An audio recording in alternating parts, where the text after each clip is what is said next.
Fala aí, eu sou o Alisson, irmão da Alessa. E eu sou a Alessa, irmã do Alisson. E esse é mais um vídeo do nosso canal Somar. Somar! A gente vai acessar aqui o menu de administração, depois definição, estoque, depósitos. Aqui dentro, ele já entrou no modo adicionar, né? Lembrando lá das dicas de Business One. Eu vou criar então o depósito ALM, depósito com posições. Vamos chamar assim? Não, vamos chamar de almoxarifado, igual eu coloquei lá. Sim. Pronto, tá? Importante ressaltar, pessoal, que essa base não é multifilial, então por esse Uhum. motivo ele não está pedindo aqui nessa área em branco, tá vendo que tem uma área enorme aqui sem informações? É onde ele pede para especificar a filial e outras informações relacionadas à empresa. Como nós só estamos com uma empresa dentro dessa base, fica tudo declarado diretamente lá nos detalhes da empresa. Então eu vou adicionar, primeiro eu vou adicionar o depósito normalmente, Uhum. tá? Vou localizá-lo novamente. E aqui, o que eu quero explicar para vocês?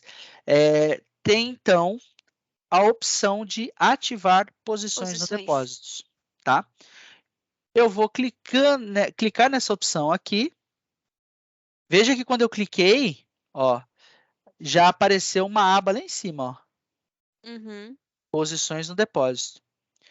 Quando eu acesso essa aba, inicialmente não vai me aparecer nada. Por quê? Porque eu ainda não gravei. Agora eu vou gravar. Automaticamente, o sistema já trouxe para nós uma posição padrão e Padrão. a primeira posição no depósito. O que é essa primeira posição? O SAP Business One, sempre que nós ativamos as posições do depósito, ela cria uma posição padrão, que é essa System Bin Location, tá? Isso é funcionamento padrão do Business One, não tem como evitar esse endereço. Veja aqui, ó, que a gente tem o código de separação. Isso significa que eu poderia, por exemplo, em vez de usar o traço, eu poderia usar o underline aqui, ó. Ó, ele vai trocar para o underline aqui embaixo, tá vendo? Se eu quiser colocar o arroba, ele vai trocar para o arroba aqui. E aí, aquele, na nomenclatura do depósito, aqui, ó, BA arroba Traço. 08 arroba C, né? Ou traço 8 traço C. Então, se eu Uhum. não quiser, eu também posso tirar o meu E fica código de direto. separador. E fica direto, tá? Nós vamos manter o traço, porque o traço é o comum, tá? Temos mais características aqui, que a gente pode. Eu vou falar bem brevemente, porque cada detalhe desse pode render até um vídeo depois, se vocês quiserem, tá, pessoal? Tá? Uhum. Mas a forçar a posição no depósito padrão, tá? É automaticamente, toda vez que eu gero estoque dentro do sistema, eu vou trazer para a posição padrão, tá? Então, eu estou dando nota de entrada, ele vai cair na padrão, depois o movimento. Então, eu estou dando entrada, vai cair na padrão. É como se toda vez que eu mandasse algo para esse depósito, eu estou forçando cair na posição padrão, tá? Alocar automaticamente é se eu quero, como eu quero que o sistema sugere, né, faça sugestão de alocação no momento em que eu estou tirando o material do meu estoque. Eu quero FIFO, quero LIFO, quero pegar pelo que tem menos quantidade primeiro, mais quantidade primeiro, quero Uhum. pegar por classificação ou por código de posição. Então, tem várias formas de trabalhar aqui o conceito de alocação. Tá? Isso a gente vai entender quando a gente fizer a nossa primeira movimentação de estoque, tá? Aonde isso se aplica. E posição padrão no depósito na hora de receber. Eu quero que ele selecione automaticamente a posição que está aqui, ou a última posição que o item passou, ou a posição que está no cadastro do item, ou que o item está, ou que o item já passou. Então, também tem algumas formas do sistema nos direcionar para, ó, esse item, o padrão dele é esse endereço. Então, quando, ou melhor, essa posição. Então, no momento que eu estou dando entrada ou estou transferindo material para esse depósito, o sistema já indica essa posição automaticamente, tá? E aí, você lembra aquele ponto que você falou sobre peso? Uhum. Aqui a gente tem a opção de bloquear, né, para que ele receba até a quantidade máxima ou até o peso máximo, tá? Então, mesmo que você defina essa informação, não quer dizer que o sistema vai barrar imediatamente. Você Sim. vai colocar ela ali como um guia, mas não como um bloqueio.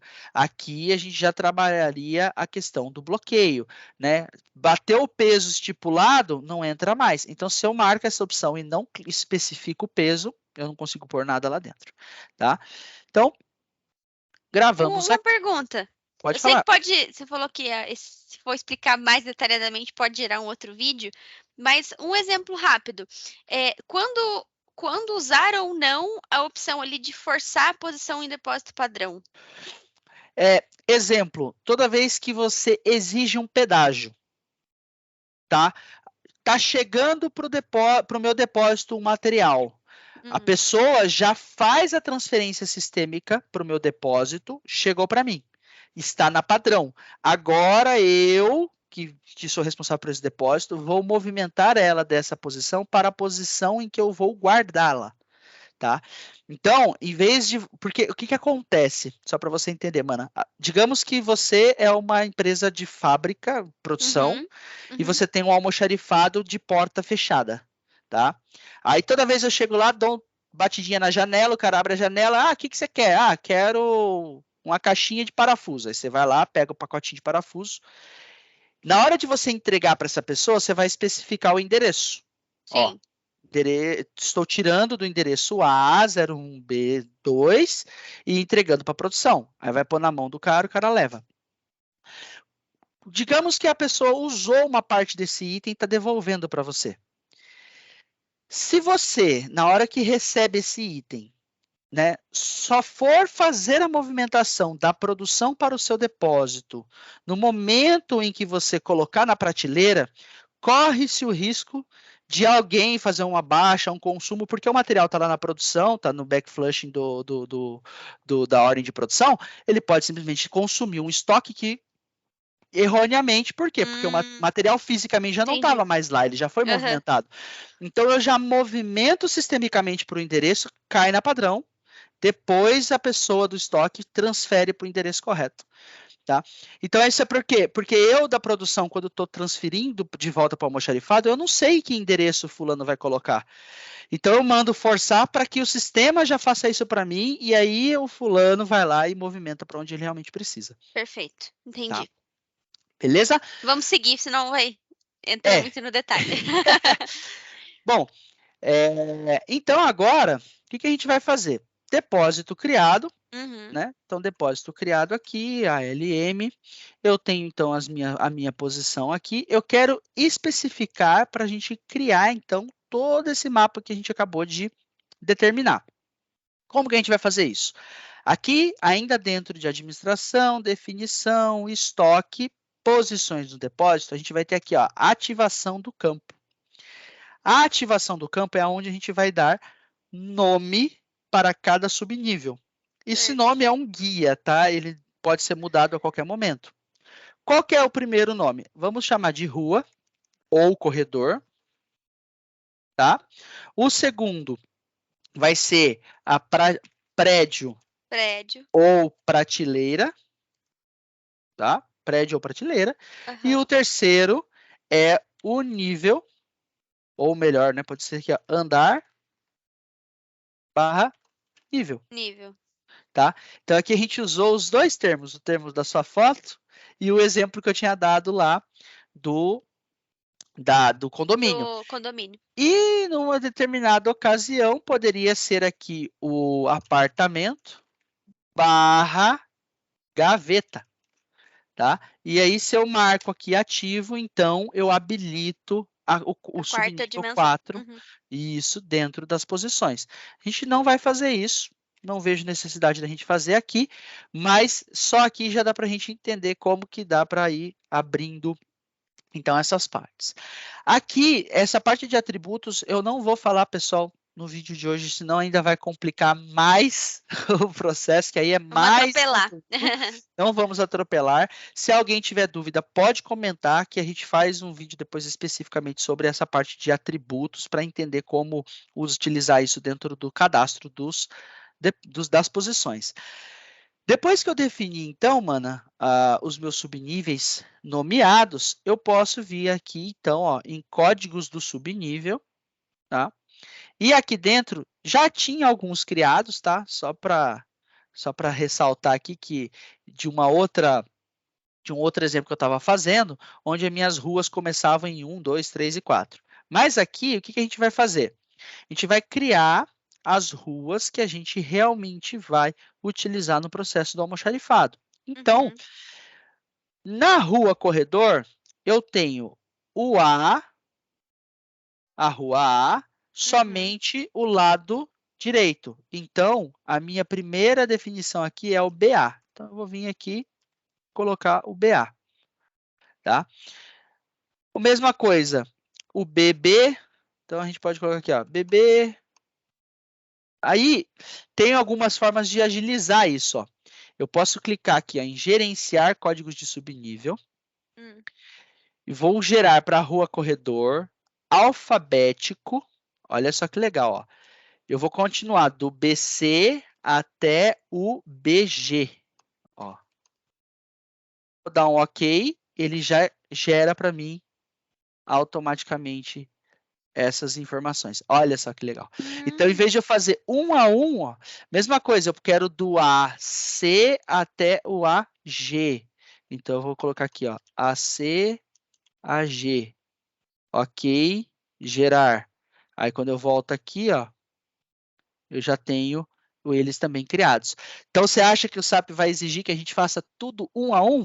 E melhor ainda, se a gente tem a estruturação bem definida, veja como o sistema nos auxilia a fazer essa criação, porque eu simplesmente digo, eu quero desse até esse, e ele já faz a lógica por trás dos panos para poder montar essas sequências. Mesma coisa aqui, ó, no prédio prateleira, vai do 1 ao 6, só que na verdade eu vou até o 14. Então, o que eu faço? Eu venho aqui, prédio prateleira, eu quero um numérico de 1 a 14. O que vai acontecer? Os que já existem, ele vai validar. Os que não existem, ele vai criar. Tá? Então, aqui, ó, voltei, tá lá, do 1 ao 14. E, para finalizar, se a gente pegar aqui, então, por andar, alfabético, de A a E. Todos já existem, não precisa ser gerado novamente. Tá? Então, imagina se a gente fosse fazendo vídeo um por um aqui, ia ficar um vídeo gigante. Nossa, não dá. Tá? Mas deu para pegar o conceito, tá tranquilo. Deu para pegar o conceito?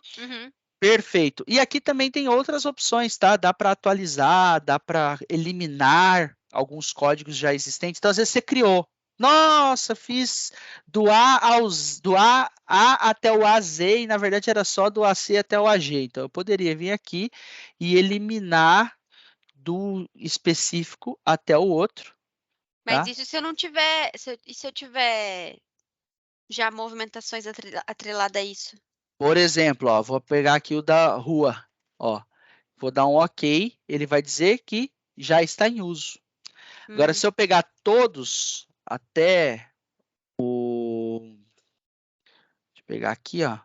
Da rua 4, do A, C. Olha lá. Todos os que podem ficam em preto e os que não podem ficam em vermelho. Tá? Bom, depois que nós fizemos essa definição, então, de rua, prateleira, ou corredor, prateleira, nível, ou rua, prédio, andar, se a gente clica aqui na posição padrão, a gente vai abrir a tela de